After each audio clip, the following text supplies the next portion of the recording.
The greatest challenge is not your competitors, but the self-inflicted barriers that you're putting up for preventing growth on the inside of your career. One of the challenges as a great agent is to really understand what are the limiting beliefs that are not allowing you to grow. Here's a great example of a limiting belief. I must be at every single open for inspection. Now the challenge with that is that when you first start out in the real estate industry, you're going to be working directly with your owner and you're going to say to them, I can guarantee you that I will be at every single one of your open homes. And that's a great idea until you get to 6, 7, or even 8 open for inspections on a Saturday. And then all of a sudden, you now have a limiting barrier to actually really achieving that growth. Now, the challenge is that for a great agent to really understand what they're doing, they need to think about what you're actually providing to the customer.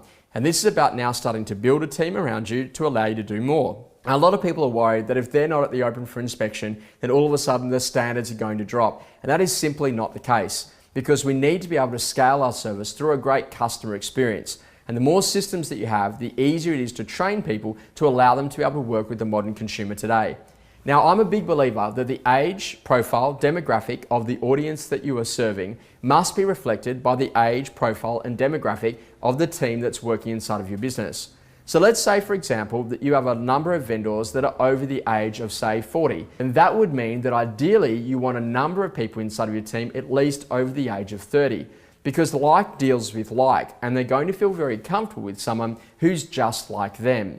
Now, the importance here is it doesn't mean that when you're young that you can't transact, because you certainly can. The job is that you need to have better market knowledge and be more polished than other people who are a little bit older in the marketplace. Now, with these self-inflicted barriers, particularly around the open for inspection piece, is that you need to be able to say to the client that either myself or Hannah will be completing every single one of the open for inspections. Now, the important part around that is that then allows Hannah, your co-agent, to be able to do the open for inspection and for the owner not to feel like they got the junior. Now, the reason why this is critically important is that if you want to scale and really grow your business, you need to start thinking about not only having more capable people, but really starting to think about how you're going to grow that. You see, as an individual agent, you can't really go on holidays. And if you do, you need to make sure that you're listing with a co-agent in the 4 to 6 weeks before you do go on holidays to ensure that you don't miss the listing at the listing presentation. So if we know that that happens on the holiday period, why can't we use that same methodology to allow us to be able to grow and to list more properties during game time? And that's exactly where we're getting at. One of the challenges too is about the limiting beliefs for you as an agent about understanding how much you can really earn and thinking that income production must be therefore tied to time. And that's simply not the case. You can actually improve the quality of your life and the quality of family life by employing a better team around you. But if you don't have a vision to do that, you'll never take holidays. And if you only have a vision of having someone who can just do buyer work, you're never really going to scale. The most important part is that I would love to have a team where I have an incredible executive assistant who is able to deal directly with every single one of the people that are in the marketplace today, and particularly with our vendors, to really bring them into alignment. From the moment that we sign the agency agreement and getting everything done leading up to the first open home itself. From the property marketing, its presentation, its styling, and getting the owners on track in order to be able to sell. What I'd then like to be able to do is to make sure that the next person inside of my team, a co-agent, is actually capable of being able to do not only listing presentations, but also being able to do buyer negotiation from beginning to end, and even owner negotiation, so I simply don't have to step in. Now that's a much bigger way of thinking, because this is what I'm going to say. It's no longer about you, and most importantly, it's not in a position about your ego. What's important here is how you scale the service. And what the customer wants is someone who's really good at what they do.